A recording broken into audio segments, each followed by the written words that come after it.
Hi ನಮಸ್ತೆ ಸ್ನೇಹಿತರೆ, ನನ್ನ ಎಲ್ಲ ಸ್ನೇಹಿತರಿಗೂ ಯುಗಾದಿ ಹಬ್ಬದ ಶುಭಾಶಯಗಳು. ರಾಯರು ನಿಮಗೆ ಆಯುಷ್ಯ ಆರೋಗ್ಯ ಮತ್ತು ನಿಮ್ಮ ಲೈಫಲ್ಲಿ ಏನೇನು ಅಂದ್ಕೊಂಡಿದ್ದೀರ ಎಲ್ಲ ಕೆಲಸನೂ ಆಗಲಿ. ಬೇವು ಬೆಲ್ಲದಂತೆ ನಮ್ಮ ಜೀವನದಲ್ಲಿ ಕಷ್ಟವೂ ಇರುತ್ತೆ, ಸುಖವೂ ಇರುತ್ತೆ. ಎರಡೂ ಇದ್ದಾಗಷ್ಟೇ ಮನುಷ್ಯ ಅನ್ನಿಸ್ಕೊಳ್ಳೋದು. ನಾವು ಸುಖನೇ ಬೇಕು ಅಂದರೂ ಆಗಲ್ಲ. ಈಗ ಕಷ್ಟನೇ ಭಗವಂತ ನೋಡ್ತಿರ್ತಾರೆ ಅಲ್ವಾ, ಎಷ್ಟಂತ ಕಷ್ಟ ಕೊಡ್ತಾರೆ ಅಲ್ವಾ. ಯಾವ ಟೈಮಲ್ಲಿ ಭಗವಂತ ಯಾರಿಗೆ ಏನು ಕೊಡಬೇಕು, ಯಾವ ಟೈಮಲ್ಲಿ ಕಷ್ಟ ಕೊಡಬೇಕು, ಯಾವ ಟೈಮಲ್ಲಿ ಸುಖ ಕೊಡಬೇಕು ಅಂತ ಖಂಡಿತವಾಗ್ಲೂ ಭಗವಂತಂಗೆ ಗೊತ್ತಿರುತ್ತೆ. ಅದರಲ್ಲೂ ರಾಯರನ್ನ ನಂಬಿ ರಾಯರ ಪೂಜೆ ಮಾಡಿ ರಾಯರ ಹತ್ರ ನಮ್ಮ ಕಷ್ಟಗಳು ಹೇಳ್ಕೊಂಡಾಗ ಖಂಡಿತವಾಗ್ಲೂ ರಾಯರು ನಮ್ಮ ಕೈ ಹಿಡಿದು ನಡೆಸ್ತಾರೆ. ಯಾಕಪ್ಪ ಅಂದರೆ ಉದಾಹರಣೆ ನಾನೇ ಕೂಡ. ಈಗ ನನಗೇನೋ ಲೈಫಲ್ಲಿ ಎಕ್ಸ್ಪೀರಿಯೆನ್ಸ್ ಆಗಿರೋದೇ ನಾನು ಪ್ರತಿಯೊಂದು ವಿಡಿಯೋದಲ್ಲೂ ನಾನು ಶೇರ್ ಮಾಡ್ಕೊಳ್ಳೋದು, ಬೇರೆ ಏನೇನೋ ಹೇಳೋದಕ್ಕೆ ಹೋಗಲ್ಲ. ಸೊ ನಮ್ಮ ಮನೆಯಲ್ಲಿ ಈ ವರ್ಷ ಹಬ್ಬ ತುಂಬಾ ಅಂದರೆ ತುಂಬ ಚೆನ್ನಾಗಾಯಿತು. ಯಾವ ಥರ ಅಂದರೆ ಒಂಥರ ಕೂಲಾಗಿತ್ತು. ಯಾವಾಗಲೂ ಅಷ್ಟೇ, ನನಗೆ ಹಬ್ಬ ಅಂತಂದರೆ ನನಗೆ ಗುರುವಾರ ಬಂದ್ರೇ ಹಬ್ಬ. ನನಗೆ ನಮ್ಮ ಮನೆಯಲ್ಲಿ ಗುರುವಾರ ರಾಯರಿಗೆ ಪೂಜೆ ಮಾಡಿದ್ರೇ ಅದೇ ನನಗೆ ಒಂದು ದೊಡ್ಡ ಹಬ್ಬದ ಥರ ಇರುತ್ತೆ. ಸೊ ಯುಗಾದಿ ಹಬ್ಬ ಗುರುವಾರ ಬಂದಿದ್ದರಿಂದ ನನಗೊಂದು ಸ್ವಲ್ಪ ಸ್ಪೆಷಲ್ ಆಗಿತ್ತು. ಆದರೆ ನಾನು ಏನಪ್ಪ ಅಂತಂದರೆ ನಮ್ಮಮ್ಮಗೆ ಯಾವಾಗಲೂ ಅಷ್ಟೇ, ನಾನು ಈ ಥರ ಮಲ್ಲಿಗೆ ಒಂದು ಸೀಸನ್ ಬಂದಾಗ ಮಲ್ಲಿಗೆ ಹೂವು ಕನಕಾಂಬ್ರ ಹಾಕಿ ಪೂಜೆ ಮಾಡಬೇಕು ಅನ್ನೋದೇ ನಮ್ಮಮ್ಮಗೆ ಇಷ್ಟ. ಆದರೆ ನನಗೇನಪ್ಪ ಅಂದರೆ ಮಲ್ಲಿಗೆ ಹೂವು ಕನಕಾಂಬ್ರ ಹೂವು ಅಷ್ಟು ಇಷ್ಟ ಆಗಲ್ಲ, ಅದು ಬೇಗ ಒಣಗೋಗ್ಬಿಡುತ್ತೆ ಅನ್ನೋದು ನನಗೆ. ಸರಿ ಆಯಿತು, ಯಾಕೆ ನಮ್ಮಮ್ಮನ ಇಷ್ಟದ ಪ್ರಕಾರ ಯುಗಾದಿ ಹಬ್ಬದ ದಿನ ಪೂಜೆ ಮಾಡೋಣ. ಯಾಕಂದರೆ ಪ್ರತಿ ಗುರುವಾರ ನನ್ನ ಇಷ್ಟದಂತೆ ನಾನು ಹೂವು ಹಾಕ್ತೀನಿ ಅಲ್ವಾ. ಈಗ ನಾನು ಏನು ಹೂವು ಹೇಳಿರ್ತೀನಿ ಪಾಪ ನಮ್ಮಮ್ಮ ಅದನ್ನೇ ತೊಗೊಂಬಂದಿರ್ತಾರೆ. ಸೊ ಈ ಸಲ ನಮ್ಮಮ್ಮಂಗೆ ಆಪ್ಷನ್ ಕೊಟ್ಟಿದ್ದೆ, ಅಮ್ಮ ನೀನು ಯಾವಾಗಲೂ ಮಲ್ಲಿಗೆ ಹೂವು ಕನಕಾಂಬ್ರ ಹೂವು ಹಾಕಬೇಕು ಅಂತ ಹೇಳ್ತಿಲ್ಲ, ಸರಿ ಅದನ್ನೇ ತೊಗೊಂಬಾ, ಅದನ್ನೇ ಹಾಕ್ತೀನಿ. ಆದರೆ ತುಳಸಿನೂ ತೊಗೊಂಡ್ಬಾ, ಯಾಕಂದರೆ ಬರೀ ಮಲ್ಲಿಗೆ ಹೂವು ಕನಕಾಂಬ್ರ ಹೂವು ಆದರೆ ಸ್ವಲ್ಪ ಕಮ್ಮಿ ಆಗಿಬಿಡುತ್ತೆ ಅಂಥೇಳಿ ಈ ಸಲ ನಮ್ಮಮ್ಮಗೆ ಇಷ್ಟ ಆಗೋ ಥರ ಪೂಜೆ ಮಾಡಿದ್ದೆ. ಅದಾದಮೇಲೆ ನಾನು ಉಪವಾಸ ಇದ್ದು ದೀಪ ಅಂಟಿಸ್ಬೇಕು ಅಂತ ಅಂದ್ಕೊಂಡಿದ್ದೆ. ಪಾಪ ನಿಜವಾಗ್ಲೂ ನಮ್ಮಮ್ಮ ಬೆಳಗ್ಗೆನೇ ಎದ್ದು ನಾನೇ ನೋಡಿ, ಹಬ್ಬದ ದಿನ ಎಲ್ಲರೂ 5 ಗಂಟೆ 4 ಗಂಟೆಗೆ ಎದ್ದೇಳ್ತಾರೆ. ಇನ್ನೊಂದು ನನಗೆ ಸಂಡೇ ಲೀವ್, ನನಗೆ ವೀಕ್ಲಿ 1 ಡೇ ಸಂಡೇ ಮಾತ್ರ ಲೀವ್ ಇರುತ್ತೆ. ಸಂಡೇ ಎಲ್ಲಾದರೂ ಹೋಗೋದು ಇದ್ಬಿಡುತ್ತೆ ಅಲ್ವಾ. ಸೊ ನಮಗೆ ಯಾವಾಗಾದರೂ ಒಂದ್ಸಲ ಈ ಥರ ರಜೆ ಸಿಕ್ಕಿದಾಗ 1 ಅವರ್ 2 ಅವರು ನೆಮ್ಮದಿಯಾಗಿ ನಿದ್ದೆ ಮಾಡಿಬಿಡೋಣಪ್ಪ ಅನ್ನೋದು ತಲೆಯಲ್ಲಿ ಓಡ್ತಾ ಇರುತ್ತೆ. ನಾನು ಎದ್ದೋಳೋಷ್ಟಲ್ಲೇ 8 ಗಂಟೆ ಆಗೋಗ್ಬಿಟ್ಟಿತ್ತು.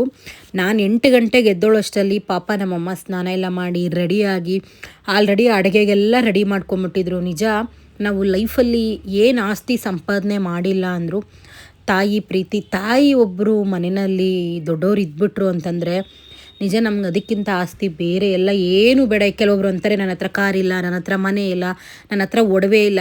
ನಾನು ಹೇಳ್ತೀನಿ ಕೇಳಿ, ನಾವು ಸಂಪಾದನೆ ಮಾಡಬೇಕಾಗಿರೋದು ತಾಯಿ ಪ್ರೀತಿ. ದೇವ್ರ ಹತ್ರ ನಾವು ಕೇಳ್ಕೊಳ್ಳೋದಾದರೆ ನಮ್ಮ ತಾಯಿಗೆ ಆಯುಷ್ಯ ಆರೋಗ್ಯ ಕೊಟ್ಟು ಕಾಪಾಡಪ್ಪ ಅಂತ ಕೇಳ್ಕೋಬೇಕು.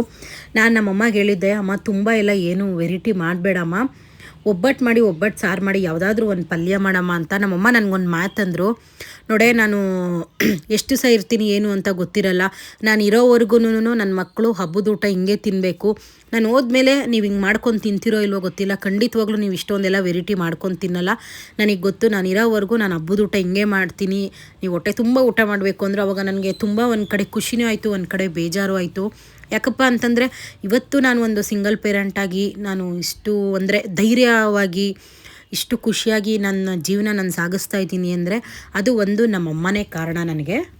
ನಮ್ಮಮ್ಮ ಬರೀ ನನಗೆ ಅಮ್ಮ ಅಲ್ಲ, ಒಂದು ಒಳ್ಳೆ ಗುಡ್ ಫ್ರೆಂಡ್ ಅಂತಲೇ ಹೇಳ್ಬೋದು. ಈಗ ಕೆಲವೊಬ್ಬೊಬ್ಬರು ಮನೆಯಲ್ಲಿ ಅಂದರೆ ಸ್ವಲ್ಪ ಈಗ ಅಮ್ಮನ ಹತ್ರ ಮಾತಾಡೋಕ್ಕೆ ಹೆದರ್ಕೋತಾರೆ, ಇಲ್ಲಾಂದರೆ ಅಮ್ಮನ ಹತ್ರ ಕಿರಿಕಿರಿ ಮಾಡ್ಕೋತಾರೆ.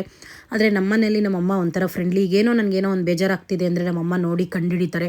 ಈಗ ನಾನು ನಮ್ಮಮ್ಮನ ಹತ್ರ ಫ್ರಾಂಕಾಗಿ ಹೇಳ್ಕೊತೀನಿ, ಹಿಂಗಾಯ್ತಮ್ಮ ಈ ಥರ ಆಯ್ತಮ್ಮ ಅಂತೇಳಿ ಹೇಳಿದ್ರೆ ನಮ್ಮಮ್ಮ ಅಟ್ಲೀಸ್ಟು ಸಮಾಧಾನವಾಗಿ ಕೇಳಿಸ್ಕೊತಾರೆ. ದಿನಕ್ಕೆ ನಾನು ಆಫೀಸಲ್ಲಿದ್ದರೆ 2-3 ಸಲ ಮಾಡ್ತಾರೆ, ಟಿಫನ್ ಮಾಡ್ದೆ, ಊಟ ಮಾಡ್ದೆ, ಇವತ್ತು ನಾನು ಸಾಂಬಾರು ಮಾಡಿದ್ನಲ್ಲ ಚೆನ್ನಾಗಿತ್ತ ಅಂತ.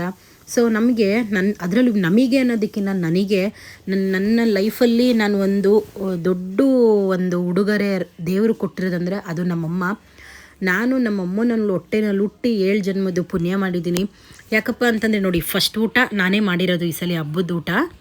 ನಮ್ಮಮ್ಮ ನನಗೆ ಅದೇ ಹೇಳ್ತಾಯಿದ್ರು, ನೀನು ಬೆಳಗ್ಗೆಯಿಂದ ಉಪವಾಸ ಇದ್ದು ಪೂಜೆ ಮಾಡಿದ್ಯಾ, ಬಾಳೆ ಎಲೆ ಮೇಲೆ ಊಟ ಮಾಡಬೇಕು, ಫಸ್ಟು ನೀನೇ ಊಟ ಮಾಡು ಅಂತ. ನಿಜ, ನಾನು ನೋಡಿ ಈ ಥರ ಎಲ್ಲ ತಾಯಿ ಕೈಯಲ್ಲಿ ಅಡುಗೆ ಮಾಡಿಸ್ಕೊಂಡು ಈ ಥರ ತಿನ್ನಬೇಕು ಅಂದರೆ ಅದು ಒಂದು ಪುಣ್ಯನೇ ಮಾಡಿರಬೇಕು. Hi, happy Ugadi. Happy Ugadi. ನಿಮ್ಮ ದೋಸ್ತಿ ಮಲಗಿದ್ದಾರೆ, ಗೋ ವೇಕಪ್.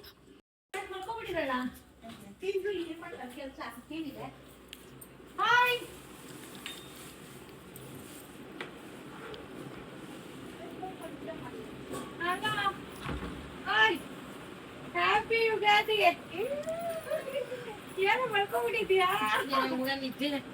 ಪೂಜೆ ಮಾಡಿದ್ನ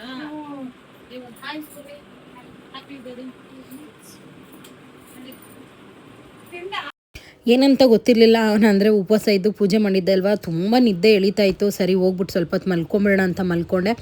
ಅಷ್ಟರಲ್ಲಿ ನನ್ನ ಫ್ರೆಂಡ್ ಬಂದಿದ್ದಾಳೆ. ನನ್ನ ಮಗಳಿಗೆ ಗೊತ್ತಿದೆ ಅವಳು ಬರ್ತಾಳೆ ಅಂತ, ಯಾಕಂದರೆ ನನಗೆ ಫೋನ್ ಮಾಡಿದ್ದಾಳೆ. ನಾನು ಹಾಲಲ್ಲಿ ಇಟ್ಬಿಟ್ಟು ಫೋನ್ ಹೋಗಿ ಮಲಗಿಬಿಟ್ಟಿದ್ದೆ. ನಾನು ಹೇಳಿದೆ ಯಾರಾದರೂ ಫೋನ್ ಮಾಡಿದ್ರೆ ಮಲಗಿದ್ದೀನಿ ಅಂತ ಹೇಳು ಅಂಕಿತ ಅಂತ ಹೇಳ್ಬಿಟ್ಟು ನಾನು ಹೋಗಿ ಮಲ್ಕೊಂಡೆ.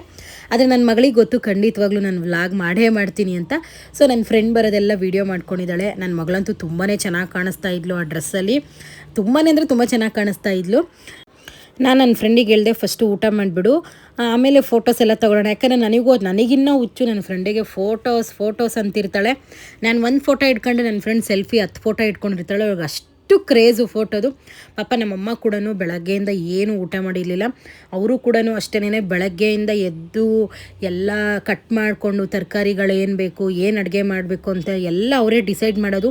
ನಮ್ಮಮ್ಮಗೆ ಹೇಳಿದೆ, ಅಮ್ಮ ಹೊಸ ಸೀರೆ ಉಟ್ಕೊಳ್ಳಮ್ಮ ಅಂತ. ನೋಡಿ ತಾಯಿ, ನಾನು ಅದಕ್ಕೆ ಹೇಳೋದು, ಈಗ ನಮ್ಮಮ್ಮ ಒಂದು ದಿನಕ್ಕೂ ನೀವು ಇಷ್ಟು ಕಾಸ್ಟ್ಲಿ ಸೀರೆ ಉಟ್ಕೋತೀರಾ, ಯಾಕೆ ಉಟ್ಕೋತೀರಾ ಅಂತ ಕೇಳಲ್ಲ. ಅದೇ ಥರ ಕಾಸ್ಟ್ಲಿ ಸೀರೆ ನಮ್ಮ ಅಮ್ಮಂಗೆ ನಾವು ತಂದುಕೊಡ್ತೀವಿ. ಸುಮ್ಮನೆ ಏನಕ್ಕೆ ನನಗೆ ಇಷ್ಟು ರೇಟಿನ ಸೀರೆ ತೊಗೊಂಬಂದು ಕೊಟ್ಟಿದ್ಯಾ ಅಂತ ಅಂತಾರೆ. ಅದೇ ನೋಡಿ ತಾಯಿ ಆದವರು ಮಕ್ಕಳು, ನಾನು ಇವಾಗ 10,000 ರೂಪಾಯಿ ಸೀರೆ ಉಟ್ಕೊಂಡ್ರೆ ಒಂದು ದಿನಕ್ಕೂ ನಮ್ಮಮ್ಮ ನಿನಗೇನಕ್ಕೆ ಬೇಕು ಈ 10,000 ರೂಪಾಯಿನ ಸೀರೆನಲ್ಲ. ಅದೇ ನಮ್ಮ ಅಮ್ಮಂಗೆ ನಾವು ಒಂದು 5,000 ರೂಪಾಯಿನ ಸೀರೆ ತಂದು ಕೊಟ್ಟರೆ ನನಗೆ ಯಾಕೆ ಬೇಕಿತ್ತು ಅಂತಾರೆ. ಸೊ ಅದಕ್ಕೆ ಅಲ್ವಾ ತಾಯಿ ಮನಸ್ಸು ಒಂಥರ, ಅದಕ್ಕೆ ಬೆಲೆ ಕಟ್ಟೋಕ್ಕಾಗಲ್ಲ. ಪಾಪ ನಮ್ಮಮ್ಮ ನೋಡಿ, ನಮ್ಮಮ್ಮಗೆ ಹೇಳಿದ್ದೀನಿ, ನಮ್ಮಮ್ಮಗೆ ಸ್ಯಾರಿ ಹೊಲಿಸಿ ತೊಗೊಂಬಂದು ಕೊಟ್ಟಿದ್ದೀನಿ. ಅರ್ಜೆಂಟಾಗಿ ಟೈಲರ್ ಹತ್ರ ರಿಕ್ವೆಸ್ಟ್ ಮಾಡಿಕೊಂಡು ನಂಗೆ ಬೇಕೇ ಬೇಕು ಈ ಸ್ಯಾರಿ ಅಂತೇಳಿ ತಂದುಕೊಟ್ರೆ, ನಮ್ಮಮ್ಮ ಅಡುಗೆ ಮಾಡಬೇಕಾದ್ರೆ ಎಣ್ಣೆ ಎಲ್ಲ ಸಿಡಿದ್ಬಿಡುತ್ತೆ ಕಣೆ ಅಂತೇಳ್ಬಿಟ್ಟು ಹಳೆ ಸೀರೆ ಉಟ್ಕೊಂಡಿದ್ರು. ಫೈನಲಿ ನಮ್ಮಮ್ಮ ಏನು ಮಾಡಿದ್ರು ಹೇಳಿ, ಹಳೆ ಸೀರೆ ಉಟ್ಕೊಂಡೆ ಹಬ್ಬ ಎಲ್ಲ ಮುಗಿಸ್ಬಿಟ್ರು.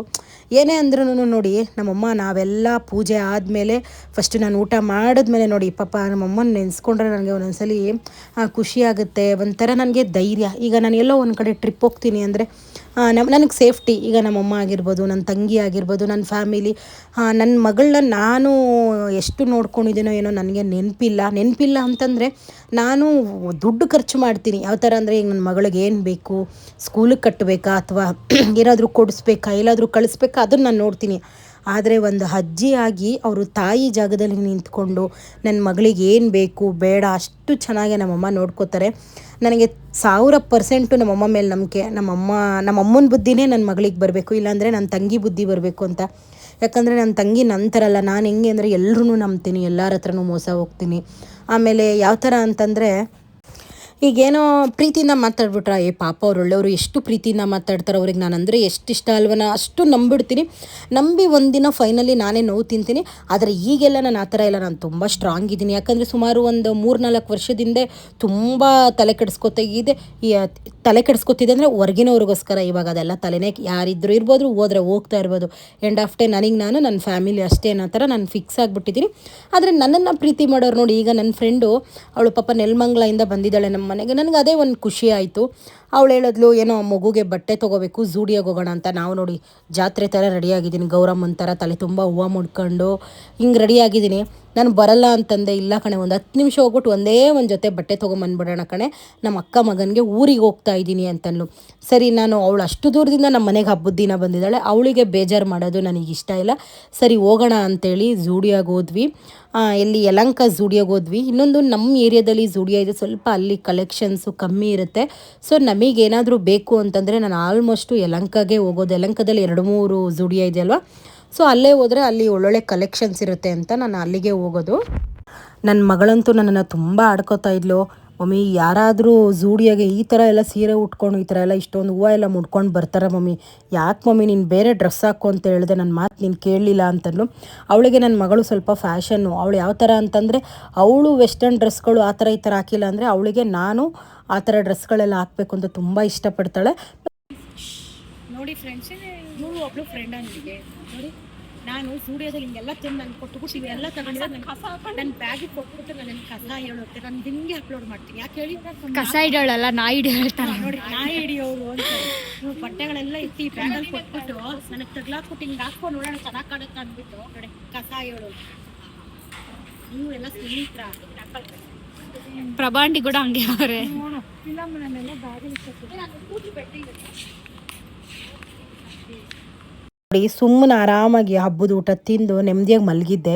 ನಾನು ಬಂದು ಎಬ್ಬರಿಸಿ ಆರಾಮಾಗಿ ಫ್ರೆಂಡ್ ಬಂದಲ್ಲಪ್ಪ ಅಂತ ಖುಷಿಯಾಗಿ ಸಂಜೆವರೆಗೂ ಎಂಜಾಯ್ ಮಾಡ್ಬೋದು, ಸ್ವಲ್ಪ ಫೋಟೋಸು ವೀಡಿಯೋಸ್ ಎಲ್ಲ ಮಾಡ್ಬೋದು ಅಂತ ನಾನು ಅಂದ್ಕೊಂಡ್ರೆ ನಮ್ಮನ್ನು ಕರ್ಕೊಂಡೋಗಿ ಝೂಡಿಯೋಗೆ ಕರ್ಕೊಂಡೋಗಿ ನೆಮ್ಮದಿಯಾಗಿ ಮಲಗಿದ್ದವಳಿಗೆ ದುಡ್ಡು ಖರ್ಚು ಮಾಡೋದಕ್ಕೆ ಕರ್ಕೊಂಡೋಗಿದ್ದಾಳೆ. ನಾವು ಹೆಣ್ಮಕ್ಳು ಕೇಳಬೇಕಾ? ಹೊರಗಡೆ ಎಲ್ಲಾದರೂ ಹೋದಾಗ ಅದರಲ್ಲೂ ಚಪ್ಪಲಿಗಳು ನೋಡಿದ್ರೆ ನನಗಂತೂ ಚಪ್ಪಲಿ ಹುಚ್ಚಂದರೆ ಹುಚ್ಚು. ಖಂಡಿತವಾಗ್ಲೂ ಒಂದಿನ ನನ್ನ ಚಪ್ಪಲಿಗಳ್ದೆಲ್ಲ ಒಂದು ವ್ಲಾಗ್ ಮಾಡ್ತೀನಿ, ಪ್ರಾಮಿಸ್. ಎಲ್ಲರೂ ಶಾಕ್ ಆಗಿಬಿಡ್ತಾರೆ.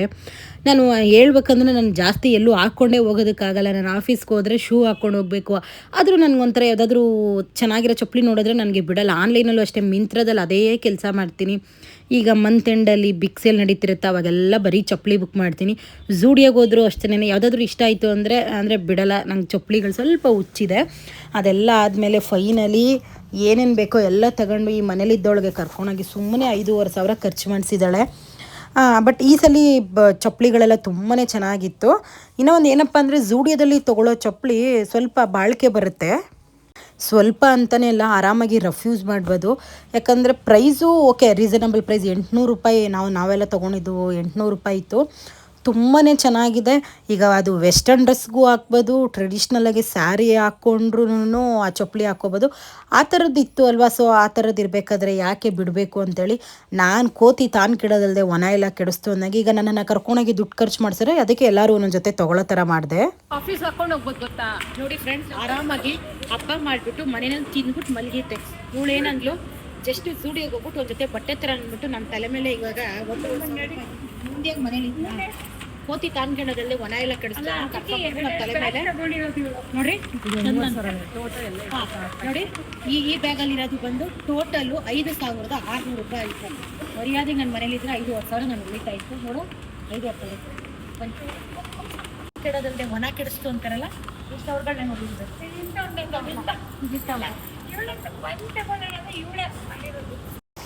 ಫೈನಲಿ ಶಾಪಿಂಗ್ ಎಲ್ಲ ಮುಗಿಸ್ಕೊಂಡು ಮನೆಗೆ ಬಂದ್ವಿ. ನಾವು ಝೂಡಿಯೋಗೆ ಹೋಗೋದಕ್ಕಿಂತ ಮುಂಚೆ ಊಟ ಮಾಡ್ಕೊಂಡು ಹೋಗಿದ್ವಿ. ಝೂಡಿಯೋ ಎಲ್ಲ ತಿರುಗಿ ನಿಜವಾಗ್ಲೂ ತಿಂದಿದ್ದು ಹಬ್ಬದ ಊಟ ಎಲ್ಲ ಜೀರ್ಣ ಆಗೋಗಿತ್ತು. ನಾವೆಲ್ಲೂ ಹೊರಗಡೆ ಜ್ಯೂಸ್ ಕುಡ್ದಿಲ್ಲ. ನಮ್ಮ ಅಮ್ಮಗೆ ಫೋನ್ ಮಾಡಿ ಹೇಳಿದ್ದೆ, ಅಮ್ಮ ಬರ್ತಾ ಕರ್ಬೂಜ ಹಣ್ಣು ತೊಗೊಂಬರ್ತೀನಿ, ಬೆಲ್ಲ ನೆನೆಸಿಟ್ಟಿರಿ, ಬಂದಮೇಲೆ ಜ್ಯೂಸ್ ಮಾಡಿಕೊಡಿರಂತೆ ಅಂತ ಹೇಳಿದೆ. ಆಲ್ರೆಡಿ ನಾವು ಮನೆಗೆ ಬಂದಾಗ 5 ಗಂಟೆ ಆಗೋಗಿತ್ತು. ಅಲ್ಲಿಗೂ ನಮ್ಮಮ್ಮ ಕೇಳಿದ್ರು, ಕಾಫಿ ಕುಡಿತೀರಾ ಜ್ಯೂಸ್ ಕುಡಿತೀರಾ ಅಂತ. ಯಾಕಂದರೆ ನಂಗೆ ಗಂಟ್ಲೆಲ್ಲ ಒಣಗೋಗಿತ್ತು. ಸೊ ಕಾಫಿ ಬೇಡ, ಜ್ಯೂಸ್ ಕುಡಿದ್ವಿ. ನಿಮಗೆಲ್ಲ ಈ ವಿಡಿಯೋ ಇಷ್ಟ ಆಗುತ್ತೆ ಅನ್ಕೋತೀನಿ. ಇಷ್ಟ ಇದೆ ಸಪೋರ್ಟ್ ಮಾಡಿ. Thank you.